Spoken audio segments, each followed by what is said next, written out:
අපි මේ කොටස් හයි කරගත්තා.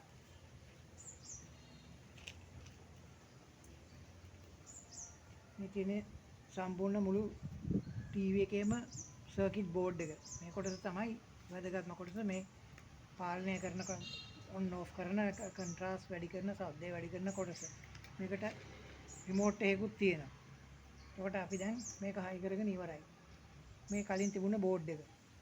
මේ මොනිටර් එකේ පිටිපස්ස කවර් එක. දැන් අපි මේක විදුලියට සම්බන්ධ කරලා මේක දැන් ටීවී එකක් බවට පත් වෙලාද කියලා එහෙම නැත්නම් මේක ටීවී එකක් විදිහට වැඩ කරන්න පුළුවන්ද කියලා බලන්න හදන්නේ. හරි දැන් සම්බන්ධ කරගත්තා.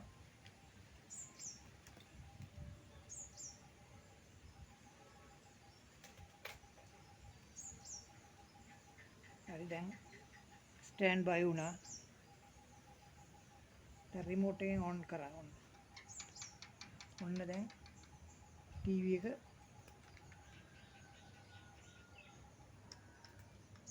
ඔන් වුණා.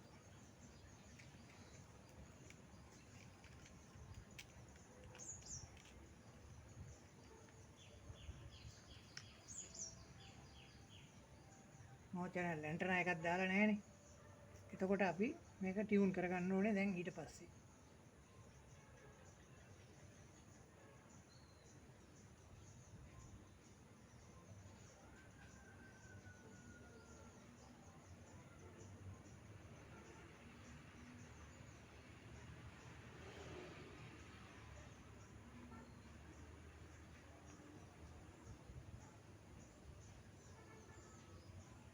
දැන් අපි ඇන්ටනා එකක් දාලා නැති නිසා මේක ටියුන් වෙන්නේ නැහැ, පින්තූර පේන්නේ නැහැ. දැන් ඇන්ටනා එකක් දැම්මොත් මේක සම්පූර්ණයෙන්ම ටියුන් වෙලා සියලුම channel ප්‍රෝග්‍රෑම් වෙලා පේනවා. දැන් මේ ටියුන් වෙනවා. නමුත් ඇන්ටනාවක් නැති නිසා channel එකක් අහුවෙන්නේ නැති වෙයි. තාම අඩු මුදලකින් මේ ගෙදර තියෙන මොනිටර් එකක් ටීවී එකක් බවට පත් කරන්න පුළුවන්. ඒකයි මට කියන්න අවශ්‍ය වුණේ. දැන් රුපියල් 25000ක් විතර වටිනා ටීවී එකක් බවට මේකපත් වෙනවා.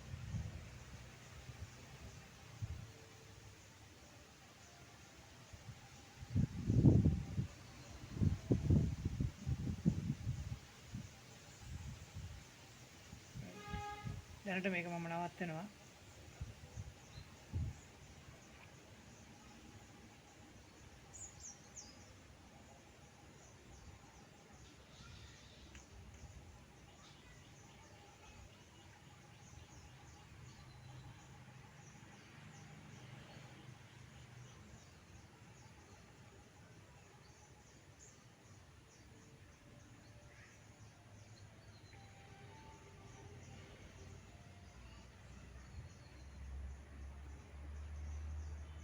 ටියුන් වෙන්න හැදුවත් ඇන්ටනාවක් නැති නිසා මේක කොහොමදවත් ටියුන් වෙන්නේ නැහැ.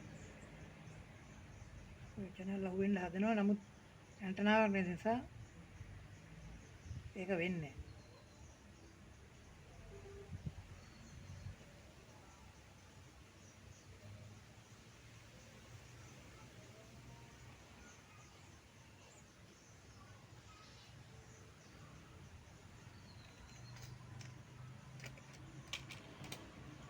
අපිට මේ කොටස් ටික සවි කරලා මේ කවරේ හයි කරගත්තාම වැඩේ ඉවරයි.